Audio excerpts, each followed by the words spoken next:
Welcome to Al Tayyaba tower, Mumbra का सबसे best spot, जहां आपको मिलेगी मॉडर्न लिविंग और बिजनेस का एक जबरदस्त चांस। ये अपॉर्चुनिटी सिर्फ रहने तक लिमिटेड नहीं है। अल तैयबा टावर में है मुंब्रा का पहला लीगल शॉपिंग सेंटर, जो सीधे गुलाब पार्क मार्केट के बगल में है। इसका ग्रैंड लुक और हाई क्वालिटी ग्लास फसाड इससे प्रीमियम शॉप्स के लिए एक गोल्डन चांस बनाता है। A perfect investment. ध्यान रखिए, residential flats available only for 100 elite customers. ये सिर्फ एक फ्लैट नहीं, ये है आपके लिए हाई क्वालिटी स्ट्रक्चर, जहां मिलेगी नेचुरल लाइट और काफी स्पेस। कनेक्टिविटी की बात करें तो क्वीन मैरी स्कूल और रहमानिया हॉस्पिटल सिर्फ 30 सेकेंड्स अवे है। स्कूल और हॉस्पिटल सब कुछ बिल्कुल पास है। यहाँ मिलेगी 24/7 CCTV सिक्योरिटी और एम्पल कार पार्किंग। तो इंतजार कैसा? अपने सिक्योर फ्यूचर, कंफर्टेबल लाइफस्टाइल और स्मार्ट इन्वेस्टमेंट के लिए चूज अल तैयबा टावर। आपकी नई लाइफ यहीं से शुरू होती है। ज्यादा डिटेल्स के लिए हमारी वेबसाइट देखिए या अभी कॉल कीजिए। छत्रपति शिवाजी महाराज के ऊपर एमएलए जितेंद्र आव्हाड ने की टिप्पणी, विधानसभा में भड़के भाजपा नेता नीतीश राणे।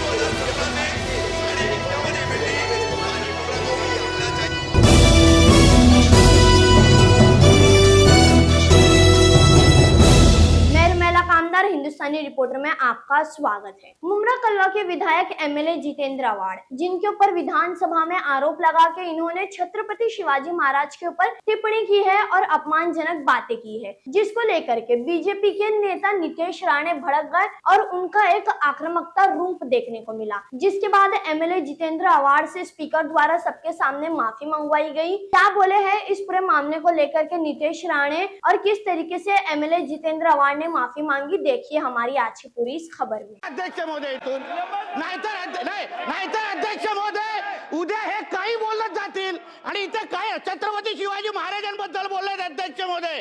हे कोण लहान सहान व्यक्तीबद्दल नाही बोललेत आणि तरी पण यांचे हातवारे बघा, फोनवर बोलतायत। आमच्यावर काय उपकार करतायत का?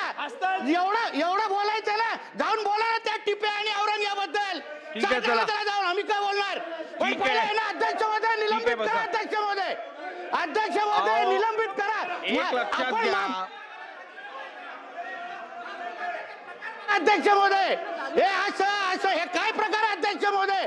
ही पद्धत आहे माफी मागायची छत्रपती शिवाजी महाराजांबद्दल? हे अपमान तुम्ही सहन करा अध्यक्ष महोदय। बसून घ्या, अध्यक्ष महोदय बघा, तुम्ही यांच्या हातवारे बघा।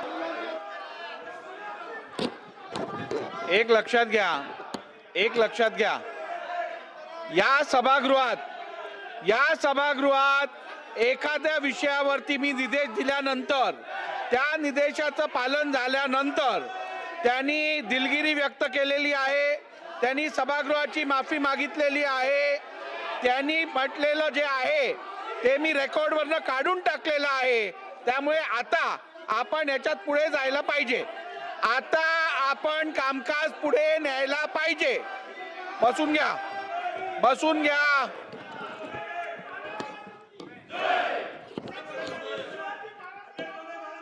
बोला। अध्यक्ष महोदय, हा महाराष्ट्राचा सर्वोच्च सभागृह आहे। या सभागृहामध्ये निवडून येणारे प्रत्येक व्यक्ती अध्यक्ष महोदय 3-3 लाख लोकांचा प्रतिनिधित्व करतायत।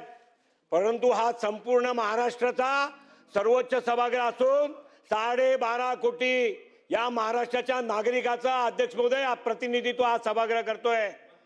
एका काळी अध्यक्ष महोदय प्रभू रामचंद्रांच्या विषयी एलफेल बोलणारे व्यक्ती, कुठे प्रभू रामचंद्र आणि प्रभू रामचंद्राच्या संदर्भामध्ये चुकीचे वक्तव्य करणारे लोक आज छत्रपती शिवाजी महाराज केवळ महाराष्ट्राचे नव्हे अध्यक्ष महाराज, जगभरात असलेले सर्व हिंदूंचा आराध्य दैवत आहे।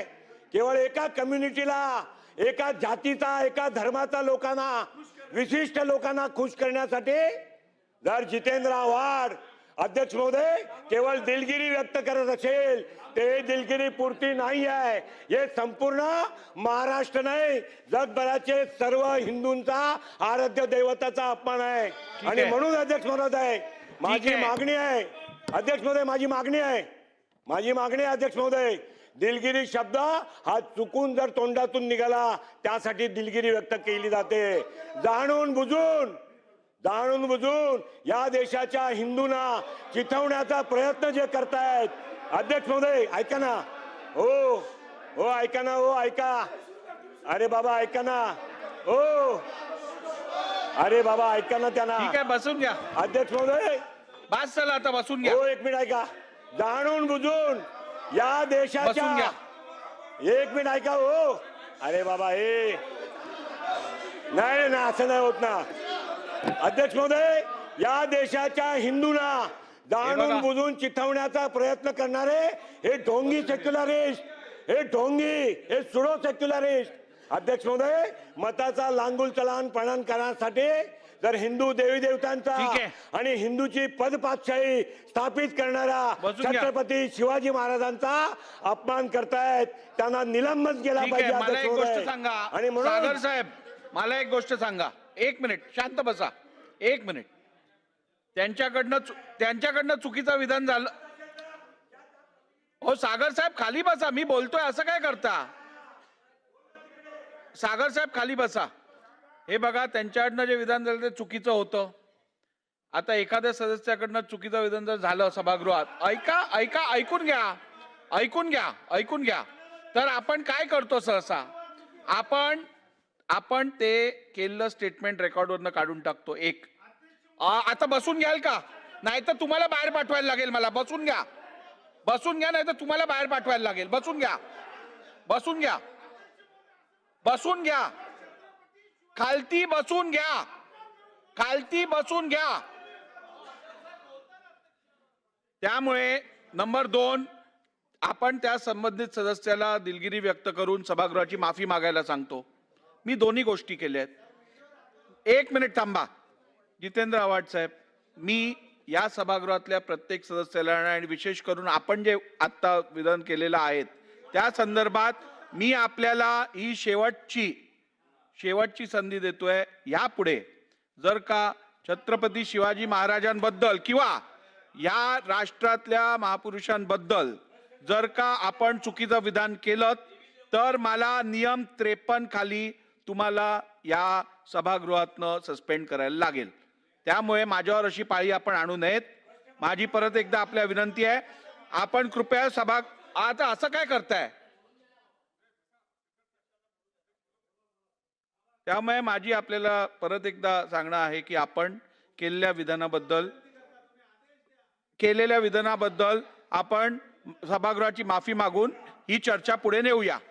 आव्हाड साहेब, हे आपल्या हितात आहे. आपण सभागृहाची माफी मागा. मी तुम्ही सांगितल्याप्रमाणे दिलगिरी व्यक्त केली. थांबा जरा. ज्यांच्या भावना दुखावल्या असतील त्यांची आपण सभागृहाची माफी मागा असे माझे स्पष्ट निर्देश आहेत. थांबा जरा. अध्यक्ष महोदय, आपण सभागृहाची माफी मागावी. मागितली ना सभागृहाची. बसून घ्या. असं नाही चालणार. बसून घ्या. असं नाही चालणार. बसून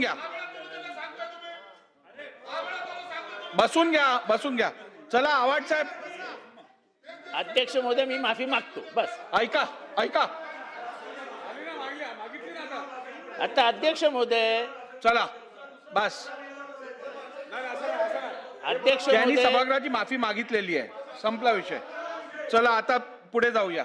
अध्यक्ष महोदय, मी कोण आहे? अध्यक्ष महोदय, नाही, त्यांच्यानंतर कोण आहे?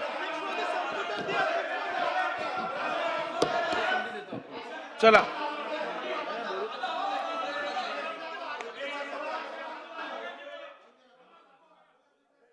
धर्म स्वातंत्र्याच्या हो जरा शांत ठेवा ना आता. जाऊया पुढे. देतो. अध्यक्ष महोदय, आज माननीय मुख्यमंत्री महोदयांनी